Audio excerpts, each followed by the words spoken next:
ایک حدیث مبارکہ سنن ترمذی کی حدیث مبارکہ ہے، حضرت ابو ہریرہ رضی اللہ تعالی عنہ اس کے راوی۔ اب آپ اس حدیث کو توجہ سے سنیں اور بغض و عداوت کتنی خطرناک چیز ہے اس بات کو سمجھیں۔ آقا کریم صلی اللہ علیہ وسلم فرماتے ہیں ایاکم وسوء ذات البین فانھا الحالقہ۔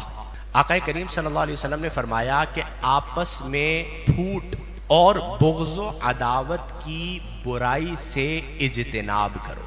نبی کریم صلی اللہ علیہ وآلہ وسلم ایمان والوں سے فرما رہے ہیں، کسی ایک خانقاہ والوں سے نہیں، کسی ایک زبان والوں سے نہیں، کسی ایک صوبے والوں سے نہیں، کسی ایک ملک والوں سے نہیں، کسی ایک تنظیم سے نہیں، کسی ایک ادارے سے نہیں، بلکہ روئے زمین پر جتنے بھی مسلمان لا الہ الا اللہ محمد الرسول اللہ صلی اللہ علیہ وآلہ وسلم کلمہ گو مسلمان ہیں، ان سب کو مخاطب کر کے آقا کریم فرما رہے ہیں ایاکم وسوء ذات البین، کہ تم آپس کی پھوٹ اور آپس کے بغض و عناد سے بچو۔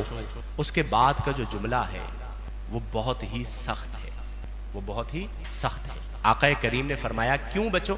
فرمایا فَإِنَّهَا الْحَالِقَةُ، آپ حلق کرواتے ہیں نا، منڈواتے ہیں سر کو، تو فرمایا فَإِنَّهَا الْحَالِقَةُ، آپس کے بغض و عناد سے اس لیے بچو فَإِنَّهَا الْحَالِقَةُ، کیونکہ یہ بغض و عناد مونڈ دینے والا ہے۔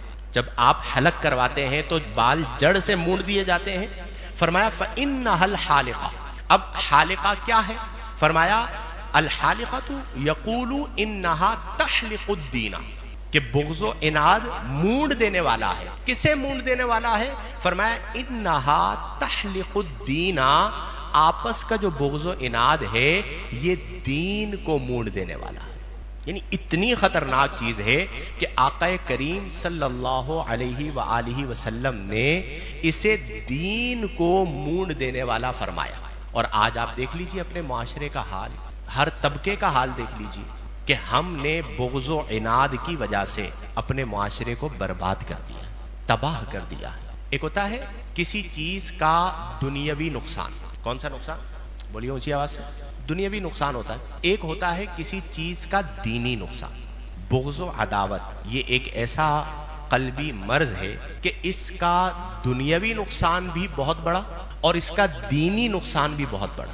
اور آج ہمارے معاشرے میں بغض و عداوت کی وجہ سے دنیاوی نقصان بھی ہمارے سامنے ہے کہ محبتیں ختم ہو چکی، الفتیں ختم ہو چکی، اور دینی نقصان بھی اتنا بڑا ہو گیا کہ آج بہت بڑے درجے پر لوگوں کی تربیت کی ضرورت ہے کہ لوگ بغض و عناد کی وجہ سے ایک دینی آدمی کو جو قال اللہ قال الرسول بیان کر رہا ہو اسے سپورٹ نہیں کرتے۔ کیوں؟ اس کا تعلق ہماری خانقاہ کے ساتھ ہے، اس کا تعلق ہمارے ادارے کے ساتھ ہے، ہماری تنظیم کے ساتھ نہیں ہے، اس کا تعلق میرے مدرسے کے ساتھ ہے۔ اب اگر وہ قال اللہ بیان کر رہا ہے، کیا بیان کر رہا ہے؟ قرآن بیان کر رہا ہے، لیکن چونکہ دل میں بغض ہے، ہم یہ نہیں دیکھیں گے کہ وہ قرآن بیان کر رہا ہے، ہم یہ دیکھیں گے کہ اس کا تعلق چونکہ ہمارے ساتھ نہیں ہے، میں اس کو آگے نہیں بیان کروں گا۔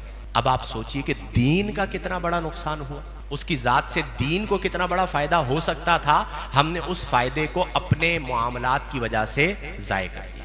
ایک اور حدیث مبارکہ سنیے، حضرت ابو دردہ رضی اللہ تعالی عنہ سے حضرت ام دردہ رضی اللہ تعالی عنہ روایت کرتی ہیں۔ آپ کہتے ہیں کہ قال رسول اللہ صلی اللہ علیہ وسلم، اللہ کے رسول صلی اللہ علیہ وسلم نے فرمایا الا اخبرکم بافضل من درجۃ الصیام والصلاۃ والصدقۃ، آقا کریم نے فرمایا کہ کیا میں تمہیں نہ بتاؤں ایسا عمل جو افضل ہو، جو کیا ہو، یعنی تمہیں اوپر لے جائے، فائق کر دے، کس سے؟ من درجۃ الصیام والصلاۃ والصدقۃ، روزے، نماز اور صدقے کے درجے سے بھی اوپر لے جائے۔ روزہ نیچے، نماز نیچے، صدقہ نیچے، اور یہ عمل تمہیں اس سے بھی اوپر لے جائے۔ آقا کریم فرما رہے ہیں الا اخبرکم، کیا میں تمہیں نہ بتاؤں ایسا عمل؟ اب آپ سنیے، ہم بعض اوقات مطمئن ہوتے ہیں کہ جی ہم تو نمازی ہیں، ہم تو صائم ہیں، روزے دار ہیں، ہم تو اتنا صدقہ کرتے ہیں، اتنے لوگوں، میرا دسترخوان سجتا ہے تو ہزاروں لوگ کھانا کھاتے ہیں، اس پہ آ کے ہم مطمئن ہو جاتے ہیں۔ آقا کریم فرما رہے اس سے اوپر درجے پر وہ عمل تمہیں لے جائے گا، کیا میں تمہیں وہ عمل نہ بتاؤں؟ قالو، صحابہ نے عرض کی بلا یا رسول اللہ کیوں نہیں، آپ ارشاد فرمائیے کہ وہ کون سا عمل ہے؟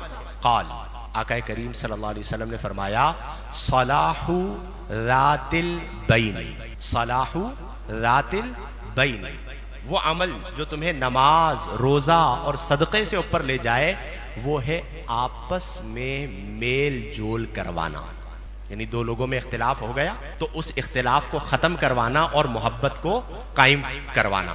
فَإِنَّ فَسَادَ ذَاتِ الْبَيْنِ هِيَ الْحَالِقَةُ، پھر یہاں پر وہی جملہ لوٹا کہ آقا کریم نے فرمایا کیونکہ آپس میں پھوٹ کا جو فساد ہے، بغض و عداوت کو جو فساد ہے، هِيَ الْحَالِقَةُ، یہ حالقہ ہے، یعنی حلق کر دینے والا ہے، مونڈ دینے والا ہے۔